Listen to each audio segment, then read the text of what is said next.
Hi കൂട്ടുകാരെ, എൻ്റെ video കാണുന്ന എല്ലാ കൂട്ടുകാർക്കും സുഖമാണല്ലോ. ഞാനിന്നിവിടെ ഒരു പുതിയ 4 മണി പലഹാരമാണ് തയ്യാറാക്കുന്നത്. ഇത് കഴിക്കാൻ നല്ല ടേസ്റ്റാണ്.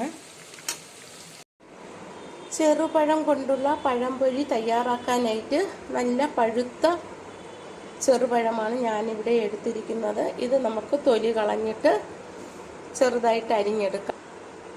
എല്ലാം തൊലി കളഞ്ഞ് ചെറിയ കഷ്ണങ്ങളായിട്ട് 4 പഴവും ഞാൻ ചെറിയ കഷ്ണങ്ങളായിട്ട് അരിഞ്ഞെടുത്തു. ഒരു പാത്രത്തിൽ കുഴയ്ക്കാനുള്ള മൈദ മാവെടുത്തു. മാവിന് അളവൊന്നുമില്ല. പഴം മുക്കി പൊരിക്കാനുള്ള മാവ് മതിയാകും. ഒരു മഞ്ഞ കളറിന് വേണ്ടി ഒരു നുള്ളു മഞ്ഞൾപ്പൊടി ചേർത്ത് കൊടുക്കാം. ഒരു നുള്ളു ഉപ്പുപൊടിയും ചേർത്ത് കൊടുക്കാം. ഞാൻ ഇതിലേക്ക് കുറച്ച് എള്ള് കൂടി ചേർക്കുന്നുണ്ട്.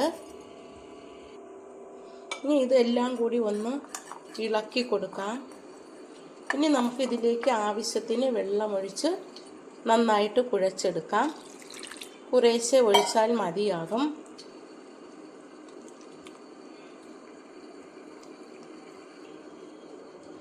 മാവിൻ്റെ കളറൊക്കെ മാറി മഞ്ഞ കളറായി.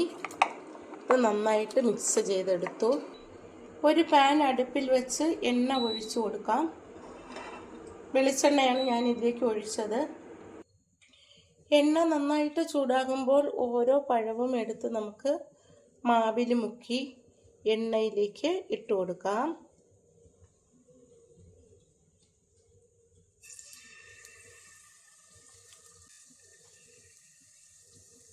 ഇതുപോലെ എല്ലാ പഴവും മുക്കി ഇട്ട് കൊടുക്കാം.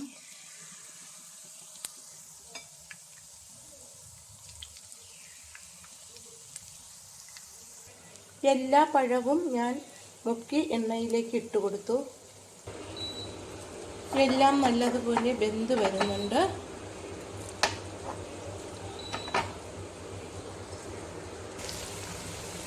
ഇതെല്ലാം നമുക്കൊന്ന് മറിച്ചിട്ട് കൊടുക്കാം.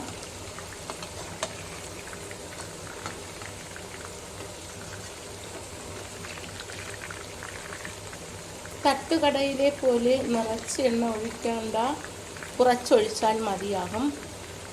നമുക്കിത് മറിച്ചിട്ടും പൊരിച്ചെടുക്കാൻ പറ്റും.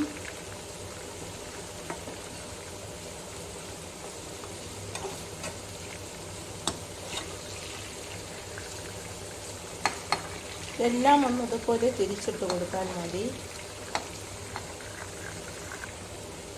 എല്ലാം ഞാൻ മറിച്ചിട്ടു. ചിലതൊക്കെ ഒട്ടിപ്പിടിച്ചിരിക്കുന്നു. അതെല്ലാം ഇളക്കി രണ്ടാക്കി. ചെറുപഴമൊക്കെ നന്നായിട്ട് മൂത്ത് മുരിഞ്ഞ് വന്നിട്ടുണ്ട്. കുറച്ച് സമയം കൂടെ കഴിയുമ്പോൾ നമുക്കിത് കോരിയെടുക്കാം. പഴം നന്നായിട്ട് മുരിഞ്ഞ് വന്നു. നമുക്കിനി ഇതൊരു പാത്രത്തിലേക്ക് കോരി മാറ്റാം. ഇത് കഴിക്കാൻ നല്ല ടേസ്റ്റാണ്.